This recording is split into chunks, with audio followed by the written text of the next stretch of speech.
SIT ಅಧಿಕಾರಿಗಳು ಮನೆ ಬಾಗಿಲಲ್ಲಿ ಬಂದು ಕೂತಿದ್ದಾರೆ. ನೀವು ಎಲ್ಲೂ ಹೋಗಿದ್ರಿ? ಯಾರೂ ಕೇಳಿಲ್ಲ ಆ ಮನುಷ್ಯನಲ್ಲಿ. ನೀವು ನಿಜಕ್ಕೂ ನಾಪತ್ತೆಯಾಗಿದ್ರ ಅಂತ ಹೇಳಿ ಯಾರೊಬ್ಬರಾದರೂ ಕೂಡ ಕ್ಲಾರಿಟಿಯನ್ನು ಪಡೆದುಕೊಂಡ್ರ? ಇಲ್ಲ. ತಲೆಗೊಬ್ಬ ತಲೆ ಕಟ್ಟುತ್ತಾರೆ, ತಲೆಗೊಬ್ಬ ಕತೆ ಕಟ್ಟುತ್ತಾರೆ, ತಲೆಗೊಬ್ಬರು ತಮ್ಮದೇ ವ್ಯಾಖ್ಯಾನಗಳನ್ನು ವ್ಯಕ್ತಪಡಿಸ್ತಾರೆ. ಹಾಗಾದ್ರೆ ಒಬ್ಬ ಮನುಷ್ಯನಿಗೆ ಮಲಮೂತ್ರ ವಿಸರ್ಜನೆ ಮಾಡೋದಕ್ಕೂ ಕೂಡ ಅವಕಾಶ ಇಲ್ವಾ? ಈ ಬಗ್ಗೆ ಮಾತನಾಡೋದಕ್ಕೆ ಸ್ವತಃ ಮಹೇಶ್ ಶೆಟ್ಟಿ ತಿಮರೋಡಿ ಫೋನ್ ಸಂಪರ್ಕದಲ್ಲಿ. ಸರ್ ನಮಸ್ಕಾರ.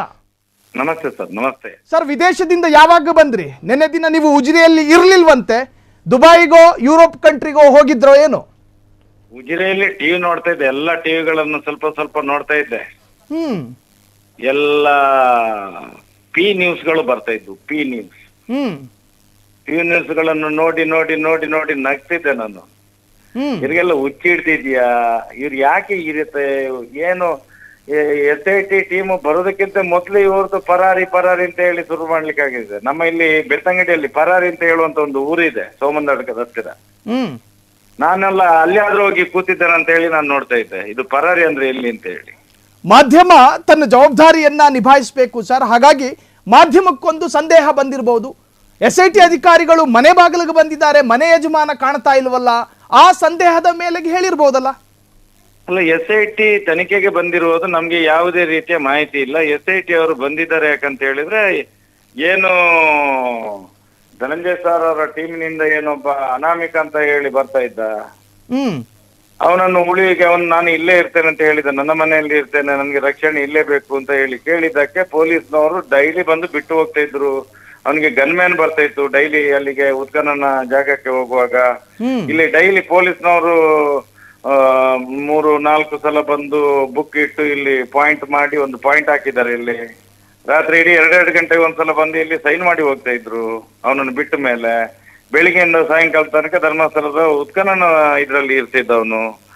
ರಾತ್ರಿ ಆ ವಕೀಲರ ತಂಡ ಬಂದು ಇಲ್ಲಿ ಅವನಿಗೊಂದು ರೂಮ್ ಕೊಟ್ಟಿದ್ದೇವೆ ರಕ್ಷಣೆಗಾಗಿ ಅಂತ ಹೇಳಿ ಆ ರೂಮಲ್ಲಿ ಇರ್ತಿದ್ದ. ಪೊಲೀಸ್ನವರು ಜೊತೆಗೆ ಬರ್ತಾ ಇದ್ರು. ಬೆಳಿಗ್ಗೆ ಪೊಲೀಸ್ನವರು ಒಟ್ಟಿಗೆ ಕರ್ಕೊಂಡು ಹೋಗ್ತಿದ್ರು.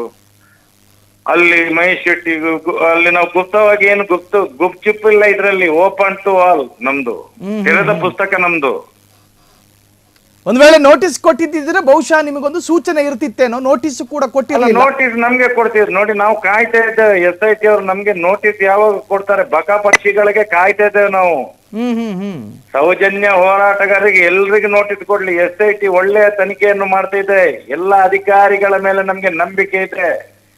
ಕೆಲವು ಅಧಿಕಾರಿಗಳು ತಪ್ಪು ಮಾಡಿದ್ರು ಅಂತ ಹೇಳಿ ಏನೇನೋ ಇವನನ್ನು ಯಾರು ವಿಟ್ನೆಸ್ ಅಂತ ಒಬ್ಬ ಯಾರು ಇದನ್ನ ಅವನನ್ನು ತಲೆಯಲ್ಲಿ ಹಾಳು ಮಾಡಿದಾರೆ ಅಂತ ಹೇಳಿ ಏನ್ ಡೀಲಿಗೆ ಇಳಿದಿದ್ದಾನೆ ಹೇಳಿ ನಮ್ಗೆ ಗೊತ್ತಿಲ್ಲ. ಯಾವತ್ತು ಮೊನ್ನೆ ಅವನನ್ನು ಯಾವಾಗ ನನ್ನನ್ನು ಅರೆಸ್ಟ್ ಮಾಡಿದ್ರ ಆವಾಗ ಇವನಿಗೆ ಗೊತ್ತಾಯ್ತು ಇನ್ನು ನನ್ನನ್ನು ಒಳಗೆ ಹಾಕ್ತಾರೆ ಅಂತ ಹೇಳಿ.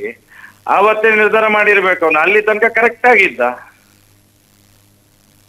ದಿವಸ ಬಂದು ಹೋಗ್ತಾ ಇದ್ದ, ಮನೆಯಲ್ಲಿ ಊಟ ಮಾಡ್ತಿದ್ದ. ನಮ್ಮ ಈಗ ಏನು CC ಫುಟೇಜ್ ಇದನ್ನೆಲ್ಲ ತಗೊಂಡೋಗಿದ್ದಾರೆ.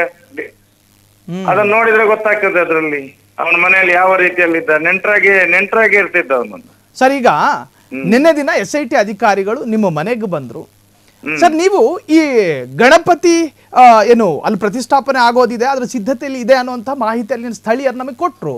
ಸೊ ನೀವ್ ಯಾಕೆ ಹೋದ್ರಿ? ನಿಮ್ಮನ್ನ ಅತಿಥಿಯಾಗಿ ಏನಾದ್ರು ಕರೆದಿದ್ರ ಅಥವಾ ಆ ಸಮಿತಿಯನ್ನ ರಚಿಸಿದ್ದ? ನಾನು ಆ ರಾಷ್ಟ್ರೀಯ ಹಿಂದೂ ಜಾಗರಣ ವೇದಿಕೆಯ ಗಣಪತಿಯ ಸ್ಥಾಪಕ ಅಧ್ಯಕ್ಷ ನಾನು. ಓಕೆ. ಸ್ಥಾಪಕ ಅಧ್ಯಕ್ಷ 28 ವರ್ಷದಿಂದ. ಅಲ್ಲಿ ತನಕ ಉಜಿರೆಯಲ್ಲಿ ಯಾವುದೇ ಗಣಪತಿ ಇರ್ಲಿಲ್ಲ.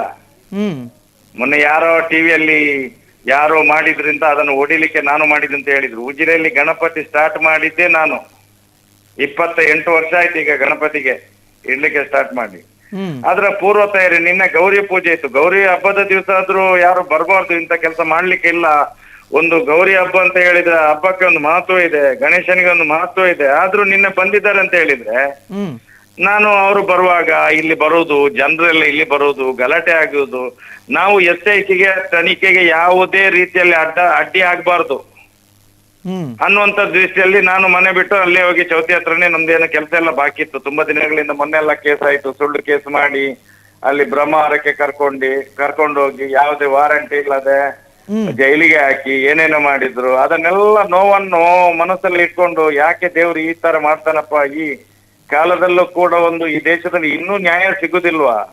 ಸೌಜನ್ಯಗೋಸ್ಕರ 13 ವರ್ಷದಿಂದ ಹೋರಾಟ ಮಾಡಿದ್ರು, ಈಗಲೂ ಕೂಡ ಒಂದು ರೀತಿಯಲ್ಲಿ ಎಲ್ಲವನ್ನು ಮಾಡ್ಕೊಂಡ ಹಾಗೆ ಈ ಕಾರ್ಯಾಂಗದ ವ್ಯವಸ್ಥೆಗಳು ಮಾಡ್ಕೊಂಡ್ರೆ ನಮ್ಗೆ ಬಹಳ ಕಷ್ಟ ಆಗುವಂಥದ್ದು. ಈ ಸತ್ಯವಂತರಿಗೆ ನ್ಯಾಯವಲ್ಲ ಅಂತ ಇದು ಬದುಕಲಿಕ್ಕೆ ಸಾಧ್ಯ ಇಲ್ಲ ಈ ದೇಶದಲ್ಲಿ ಅಂತ ಅನ್ನಿಸ್ತದೆ. ಅದಕ್ಕೋಸ್ಕರ ಮೊನ್ನೆ ನೋಡಿ ಸುಳ್ಳು ಕೇಸು ಮಾಡಿದ್ದಾರೆ. ಮೊನ್ನೆ ಇಲ್ಲಿಂದ ಹೊರಡುವಾಗ್ಲೇ ಮಹೇಶ್ ಶೆಟ್ಟಿಯ ತಿಮರೋಡಿಯ ಬೆಂಬಲಿಗರಿಂದ ಏನಕ್ಕೆ ಅಂತ ಕರ್ತವ್ಯಕ್ಕೆ ಅಡ್ಡಿ ಅಂತ ಹೇಳಿ ಎಲ್ಲ ಕೇಸು ಮಾಡ್ಲಿಕ್ಕೆ ನೋಡಿದ್ದಾರೆ. ಅದಕ್ಕೋಸ್ಕರ ನಾನು ಈ SIT ತಂದು ಇಲ್ಲಿ ಮನೆಗೆ ಬರೋ ನಾನು ಇದ್ರೆ ಅವ್ರು ಏನೋ ಸರ್ಚ್ ವಾರೆಂಟ್ ತಗೊಂಡು ಬಂದಿದ್ದಾರೆ. ಅವೊಂದೇನೋ ವಸ್ತುಗಳು ಮೊಬೈಲ್ಗಳು ಇಲ್ಲಿ ಇತ್ತು ಅಂತ ಹೇಳಿ. ಅದಕ್ಕೋಸ್ಕರ ನಾವು ಇಲ್ಲಿದ್ದು ಏನ್ ಮಾಡ್ಲಿಕ್ಕೆ? ಅವನ ರೂಮ್ ಅನ್ನು ಇದು ಮಾಡುವುದು. ಅವ್ರಿಗೆ ಆಗ ಯಾರು ಲಾಯರ್ಗಳಿದ್ರು ಅವರು ಇದ್ರು, ಇಲ್ಲಿ ನಮ್ಮ ಮನೆಯಲ್ಲೇ ಇದ್ರು ಅವರು ಕೂಡ. ಅವ್ರುಗಳಿದ್ದಾಗ ನಾವೇನು ನಮ್ದು ಏನ್ ಕೆಲಸ ಇರ್ತದೆ? ಅದಕ್ಕೋಸ್ಕರ ಕುಂಜಾರ್ಪದಲ್ಲಿ ನಮ್ಮ ಚೌತಿಯ ಒಂದು ಪೂರ್ವ ತಯಾರಿ ಬಗ್ಗೆ ಅದ್ರ ಬಗ್ಗೆ ನೋಡ್ತಾ ಇದ್ದೆ. ಅದನ್ನು ಪರಾರಿ ಯಾರು ಇನ್ನು ಮುಂದಕ್ಕೆ ಸ್ವಲ್ಪ ದಿನಗಳಲ್ಲಿ ಈ ಮಾಧ್ಯಮಗಳೇ ಸುಳ್ಳು ಸುದ್ದಿಯನ್ನು ಹಬ್ಬಿಸುವಂತ ಮಾಧ್ಯಮಗಳೇ ಪರಾರಿ ಆಗ್ತಾವ ನೋಡಿ. ಸರ್, ಇಲ್ಲ, ಮಾಧ್ಯಮ ಅನ್ನೋದು ಸಂವಿಧಾನದ 4ನೇ ಒಂದು ಅಂಗ, ಅದು ಅದರ ಕರ್ತವ್ಯವನ್ನ ಮಾಡುತ್ತೆ. ಸರ್, ಇಲ್ಲಿ ಒಂದು ಕ್ಲಾರಿಟಿ ಬೇಕು ಸರ್ ನನಗೆ. ನಾನು ಈ ಸುಜಾತಾ ಭಟ್ ಅವರ ಹೆಸರನ್ನ ಸೌಜನ್ಯ ಹೋರಾಟದಲ್ಲಿ ಎಲ್ಲೂ ಕೂಡ ಕೇಳಿಸಿಕೊಂಡಿಲ್ಲ. ಈ ಹಿಂದೆ ನಿಮ್ ಜೊತೆಯೂ ಕೂಡ ಕಾಣಿಸಿಕೊಂಡಿರಲಿಲ್ಲ ಒಂದು ವಯೋವೃದ್ಧೆ. ಆದ್ರೆ ಆಕೆ ಮಾನಸಿಕವಾಗಿ ಆ ತರಹದ ಹೇಳಿಕೆಗಳನ್ನ ಕೊಡ್ತಾ ಇದ್ದಾರೋ ಅಥವಾ ಆಕೆಯ ಜೊತೆ ಹೇಳಿಸ್ತಾ ಇದ್ದಾರೋ ಅದು ಇಲ್ಲಿನ ತನಿಖಾ ಸಂಸ್ಥೆಗಳು ಹೇಳಬೇಕು. ಆದ್ರೆ ಆಕೆಯ ಕೆಲ ಹೇಳಿಕೆಗಳು ನಿಮಗೆ ಇರುಸು ಮುರುಸು ಏನಾದ್ರೂ ತರಿಸ್ತಾ ಇದೆಯಾ ಸರ್? ಹೆಂಗೆ ನೋಡಿ, ನಮ್ಗೆ ಒಂದು 60 ವರ್ಷದ ಏಜಿನ ಮೇಲೆ ಇದ್ದ ಒಂದು ಅಜ್ಜಿ, ಅದ್ರಲ್ಲಿ ಆ ಅಜ್ಜಿ ಹತ್ರ ನೀವು ಏನು ಎಕ್ಸ್ಪೆಕ್ಟ್ ಮಾಡ್ತೀರಿ? ಒಂದು ತಾಯಿಯ ಭಾವನೆ, ಅಜ್ಜಿಯ ಭಾವನೆ, ಅದು ಏನೋ ನನ್ನ ಮಗಳನ್ನು ಕಳ್ಕೊಂಡಿದ್ದೇನೆ ನಾನು ಎಷ್ಟೋ ವರ್ಷದ ಹಿಂದೆ. ಅದು ಧರ್ಮಸ್ಥಳದಲ್ಲೇ ಕಳ್ಕೊಂಡಿದ್ದೇನೆ. ಯಾವುದೋ ಒಂದು ವಿಡಿಯೋದ ಮುಖಾಂತರ ವಿಡಿಯೋ ಮಾಡಿ ಸೌಜನ್ಯನ ಹೋರಾಟಗಾರ 2023ರಲ್ಲಿ ಹೋರಾಟವನ್ನು ಅಲ್ಲಲ್ಲಿ ಸಾವಿರಾರು ಜನಗಳು ನೋಡುವಾಗ ಅಜ್ಜಿಗೂ ನನಗೂ ಇದರಿಂದ ಒಂದು ಏನಾದ್ರು ಸೌಜನ್ಯ ಹೋರಾಟಗಾರರಿಂದ ನ್ಯಾಯ ಸಿಗ್ಬೋದು ಅಂತ ಹೇಳಿ ಅಲ್ಲಿ ಬಂದು ಒಂದು ಕಂಪ್ಲೇಂಟ್ ಕೊಡ್ತಾ ಇದೆ. ಅದು ಕೊಟ್ಟ ಸತ್ಯತೆಯನ್ನು ಯಾವ್ದು ಪೊಲೀಸ್ನವರ SIT ಅವರ ಅವ್ರು ನೋಡ್ಬೇಕು.